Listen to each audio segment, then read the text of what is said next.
Hey everyone, Paul here with your July 2025 market update for the greater Phoenix area. Let's dive into what's happening now and what it means for you.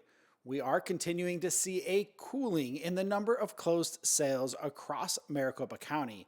What's more notable than the number of closings is the pricing dynamic.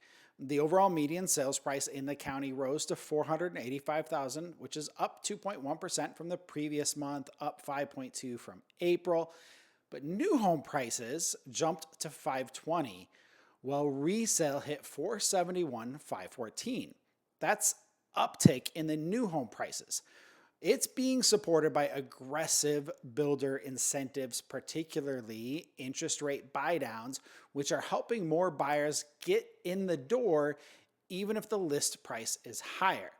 As of today, when I'm filming this, interest rates are a bit dynamic, but this morning they dipped to 6.67 on a national average, lower than where we were just a few weeks ago. And this decline follows a brief spike after the June jobs report came out, which came in stronger than expected, and it did briefly push rates closer to that 7% and above. We're still in a holding pattern though, waiting on more significant movement from the Fed, which remains cautious as they watch inflation and wage growth. The Cromford Market Index that we follow is continuing to trend downward.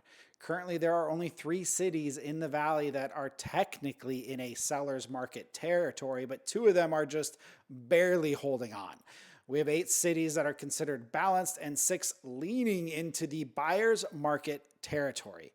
Cities like Scottsdale, Chandler, Glendale, they have cooled significantly, shifting more leverage to buyers. And buyer behavior is changing too. We've seen a 44% jump in cancellations year over year and a 30% increase in expired listings just in the last month. That is often a signal of unrealistic pricing or over-ambitious sellers testing the market. The luxury segment, however, it's showing signs of strength.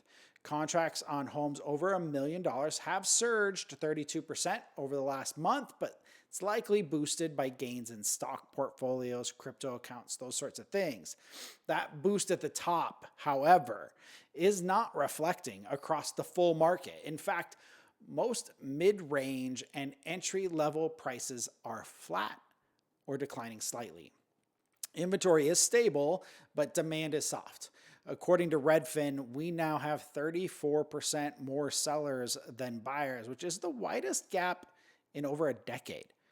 Combine that with the fact that we've seen a 41% increase in price reductions in recent weeks, it's clear sellers need to adapt. Despite all of this, there are positives worth noting. Phoenix wages are up 9.3% year over year, which is one of the highest rates in the country.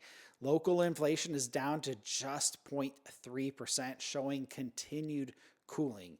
And days on markets for homes that sell is holding steady at around 75 days, which is relatively strong. So here's the bottom line.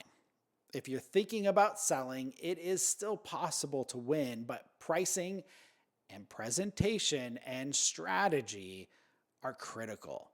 If you're looking to buy, this market gives you more options, less competition, and more negotiating power than we've seen in quite a few years. And if you have questions about your specific neighborhood, maybe your specific situation, reach out. We are here to help you cut through the noise and make a smart move.